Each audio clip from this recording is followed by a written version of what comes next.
মধ্যপ্রাচ্য আবারও একটি গভীর এবং ধ্বংসাত্মক যুদ্ধের দ্বার প্রান্তে রয়েছে। গত ৪৫ বছর ধরে দুই প্রতিপক্ষের মধ্যে এই দ্বন্দ্ব চলেই আসছে।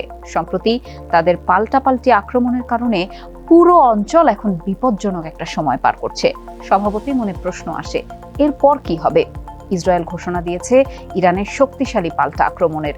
ইরানও বলেছে ইসরায়েল পাল্টা আক্রমণ চালালে তারা এবার ইসরায়েলের বিভিন্ন স্থাপনা লক্ষ্য করে হামলা চালাবে। এই বিষয়ে বিবিসি একটা বিস্তারিত প্রতিবেদন প্রকাশ করেছে।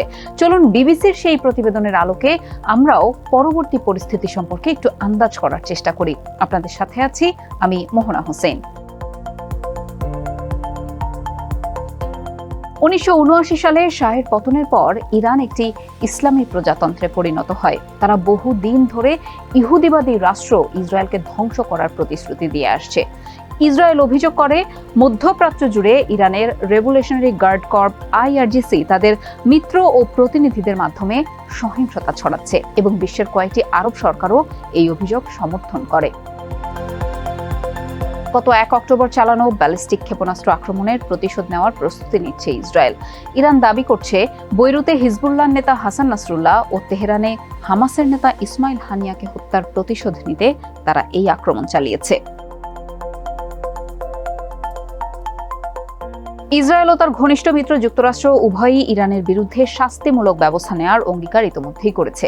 ইসরায়েলের প্রধানমন্ত্রী বেনিয়ামিন নেতানিয়াহু বলেন, ইরানকে এর চরম মূল্য দিতে হবে। শেষবার এপ্রিলে এমন উত্তেজনা দেখা গিয়েছিল। তখন ইসরায়েলের মিত্ররা তাদের সংযম প্রদর্শনের আহ্বান জানিয়েছিল, কিন্তু এবারে মিত্রদের আহ্বান অনেকটাই ক্ষীণ।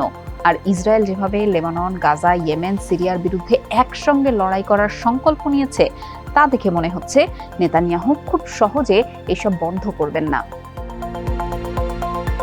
বিশেষজ্ঞরা মনে করছেন ইসরায়েল ইরানে আঘাত হানবে কিনা তার পরিবর্তে কত জোরে আঘাত হানবে তার পরিকল্পনা করা হচ্ছে।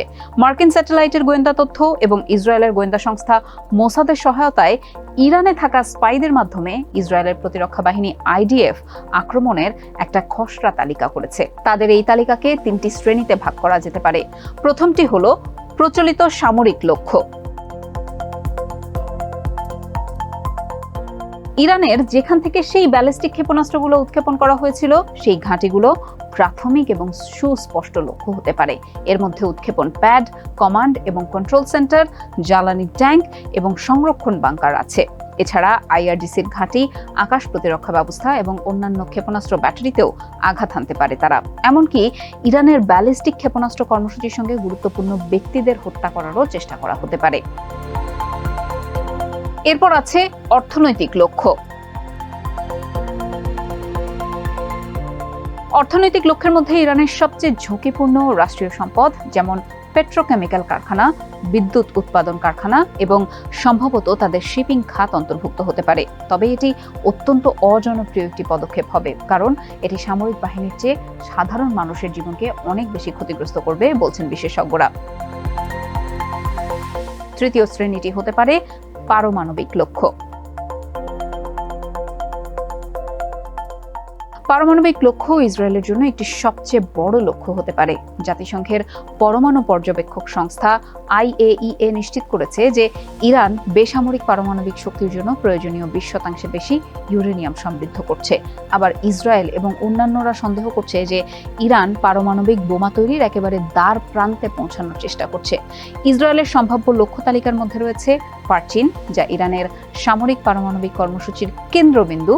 তারপর আছে তেহরান, বোনাব এবং রামসারের গবেষণা রিয়েক্টর, পাশাপাশি বুশের, নাতানজ ও ইসফাহান এবং ফোর্ডোর প্রধান পারমাণবিক স্থাপনাগুলো। তাদের হিসাবের একটা বড় অংশ হবে ইরানের পাল্টা প্রতিক্রিয়া কেমন হতে পারে এবং কিভাবে তা মোকাবেলা করা যায় তা অনুমান করা। ১ অক্টোবর চালানো আক্রমণের পর ইসরায়েলি সামরিক লক্ষ্যবস্তুতে ক্ষেপণাস্ত্র হামলা চালানোর মাধ্যমে ইরানের আপাতত প্রতিশোধ নিষ্পত্তি হয়েছে, কিন্তু ইসরায়েলের পাল্টা জবাবে তারাও পাল্টা আঘাত হানবে বলে হুঁশিয়ারি দিচ্ছে। এই বিষয়ে ইরানের প্রেসিডেন্ট মাসুদ পেজেশকিয়ান বলেন যে এটি তাদের ক্ষমতার একটা ঝলক মাত্র। IRGC আরও জোরালোভাবে জানিয়েছে, ইহুদি রাষ্ট্রটি যদি ইরানের অভিযোগের জবাব দেয়, তারা তাদের চূর্ণ বিচূর্ণ করে দেবে। বিশেষজ্ঞরা বলছেন, ইরান যাই বলুক না কেন, ইসরায়েলকে তারা সামরিকভাবে পরাজিত করতে পারবে না। ইরানের বিমান বাহিনী পুরনো এবং দুর্বল, তাছাড়া আকাশ প্রতিরক্ষা ব্যবস্থাও বেশ ভঙ্গুর, আর পশ্চিমা নিষেধাজ্ঞার কারণে তারা নানান সমস্যার সম্মুখীন হয়ে আছে। তবে ইরানের হাতে এখনো বিপুল সংখ্যক ব্যালিস্টিক ও অন্যান্য ক্ষেপণাস্ত্র এবং বিস্ফোরক বোঝাই ড্রোনও রয়েছে। এছাড়া পুরো মধ্যপ্রাচ্য জুড়ে তাদের অসংখ্য সশস্ত্র মিত্রও রয়েছে। ইরানের পরবর্তী ক্ষেপণাস্ত্র হামলার লক্ষ্য ইসরায়েলের সামরিক ঘাঁটি না হয়ে আবাসিক এলাকাও হতে পারে। 2019 সালে ইরান সমর্থিত একটি সশস্ত্র গোষ্ঠী সৌদি আরবের তেল স্থাপনায় হামলা করে দেখিয়েছিল যে তাদের প্রতিবেশী দেশগুলো কতটা ঝুঁকির মধ্যে রয়েছে। এছাড়া আইআরজিসির নৌবাহিনী ছোট এবং দ্রুতগামী ক্ষেপণাস্ত্রবাহী জাহাজের বড় একটি বহর রয়েছে। এটি একযোগে মার্কিন নৌবাহিনীর 5ম নৌবহরের যুদ্ধজাহাজগুলোকে দুর্বল করে দিতে পারে। যদি তারা আদেশ দেয়, তাহলে হরমুজ প্রণালীতে মাইন পেতে বিশ্বের 20% তেল সরবরাহ ব্যাহত করতে পারে, যা বৈশ্বিক অর্থনীতিতে বড় ধরনের একটা প্রভাব ফেলবে। এছাড়া আরবের তীরে উপসাগরে কুয়েত থেকে ওমান পর্যন্ত মার্কিন যুক্তরাষ্ট্রের অনেকগুলো সামরিক ঘাঁটি রয়েছে। ইরান হুঁশিয়ারি দিয়েছে, যদি তাদের আক্রমণ করা হয় এবং আক্রমণে ইসরায়েলকে সমর্থন করা হয়, তাহলে শুধু ইসরায়েলকে নয়, সমর্থনকারী দেশকে লক্ষ্য করেও আক্রমণ চালানো হবে। এই বিষয়গুলো এখন তেল আবিব ও ওয়াশিংটনের প্রতিরক্ষা পরিকল্পনাকারীদের আলোচনার কেন্দ্রবিন্দুতে রয়েছে।